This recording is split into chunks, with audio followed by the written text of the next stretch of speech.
records show that Donald Trump did in fact know about efforts to pay hush money payments to Karen McDougal and also to Stormy Daniels. In fact, these records were unsealed after federal prosecutors announced that they would file no additional charges. In fact, federal prosecutors in New York specifically said that they will not go after Trump on this, even though he knew about the hush money payments. That is illegal. It is illegal to finance your campaign that way or pay yourself and your campaign that way.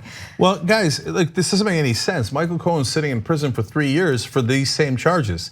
So Trump went out of his way to pick the Southern District Attorney's Office head. And so now he's a complicated case, and he's also seemingly been aggressive in pursuing the Trump administration on other issues. But here, it's a get out of jail free card. We have the records, they're now public. Trump clearly knew, and he knew that it was for the benefit of his campaign, and his co-conspirator, literally, his co-conspirator is in jail right now. So why wouldn't you pursue Trump? And not only that, Michael Cohen says Alan Weisselberg, the CFO of the Trump organization, he knew. So why aren't you going after him? And if you flipped Weisselberg on other things that Trump has done, you would have a treasure trove of information. Why aren't you going after the Trump kids? Yep. He said they knew. So it is a very bizarre decision not to prosecute Donald Trump on this.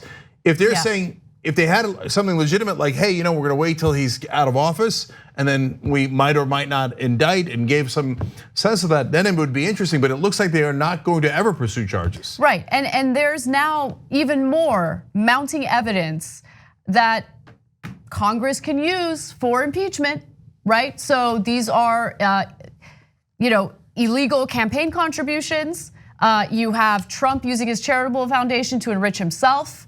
You have the Mueller report, which did not exonerate Donald Trump when it came to obstruction of justice. In fact, it highlights several specific instances where Trump obstructed justice. I mean, I don't know how much more evidence you could possibly need. So it's one thing for prosecutors to decide that they're not going to prosecute, which I completely disagree with. But it's even worse when you have a government that's supposed to have a system of checks and balances, but one branch of that government refuses to partake in a system of checks and balances. So it's now unfortunately up for debate whether the federal government could prosecute the sitting president, but it is not up for debate on whether Congress could, and they are choosing not to. Right. And so this is actually an excellent case for impeachment, not just on the policy grounds that, hey, wait a minute, substantively, he clearly broke the law here. But it also goes to show you when you ask people, hey, aren't you ever going to prosecute and do impeachment inquiry for his law breaking?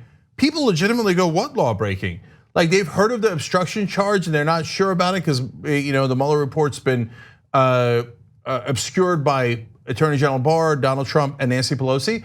But people don't know about this. Like you're thinking, no, they know about Stormy Daniels. They know about Stormy Daniels, but do they know that Donald Trump's co-conspirator is in jail for this specific crime that he committed on behalf of Donald Trump? Exactly. Michael Cohen wasn't running for president. Michael Cohen didn't give $150,000 to Stormy Daniels because he cared so much. He did it on behalf of Donald Trump, his co-conspirator, but nobody knows that. Who knew about it? By the way, and that's the important piece of this puzzle. We now have evidence that Trump knew about it.